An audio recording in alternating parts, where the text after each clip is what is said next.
Today, the Reserve Governor and the board met and they kept the cash rate on hold at 1.5% for the first month of spring.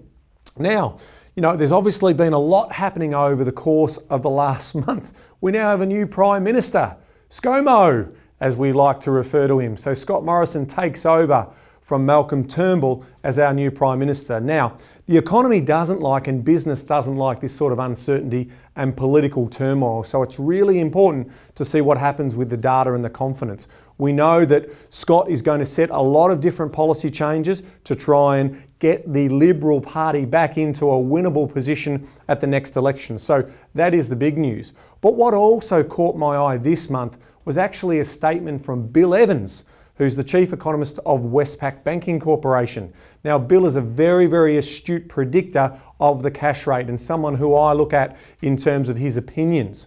Now, he talked about the cash rate remaining on hold till 2021.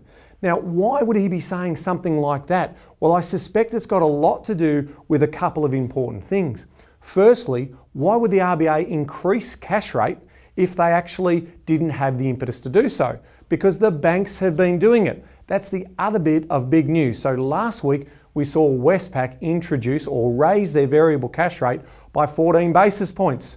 And then we saw Suncorp and Adelaide Bank follow in that direction. So they increased by 17 basis points and up to 40 basis points for interest-only lending. So if you do have an interest-only loan now, when we are seeing this type of differential, it's time to talk to one of our mortgage brokers and have a chat about whether it's still appropriate for you to have an interest-only loan versus a variable loan. Because if the banks continue to do the heavy lifting for the RBA, there's going to be a challenge here. There's going to be a challenge around consumer consumption because it is starting to slow.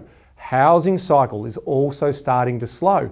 So we're going to see some headwinds for the RBA in terms of the economy because we still have low inflation, we have low job wage growth, so those types of things are still challenging. So what we do need to see are these things.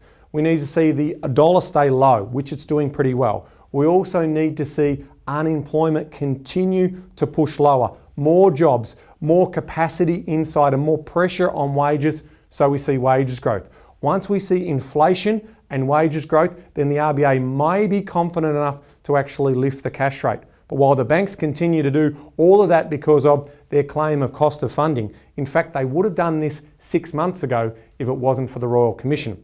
But they are passing it on, so expect all the lenders to follow. We talked about this earlier. We gave you plenty of warning that this was going to happen. So let's see what happens now to consumer confidence and consumer spending, because if that slows, the economy slows, and that will keep the cash rate on hold for a very long time and may, I'm not calling it, but may see the cash rate drop.